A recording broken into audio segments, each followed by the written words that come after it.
কি দাম দেবে পুতুল নেবে গো পুতুল, পুতুল নেবে গো পুতুল।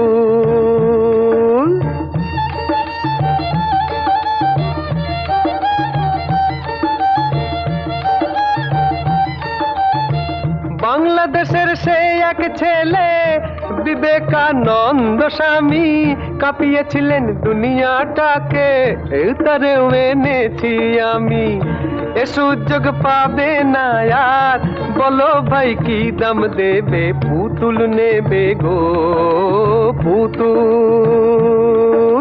পুতুল নেবে গো পুতুল।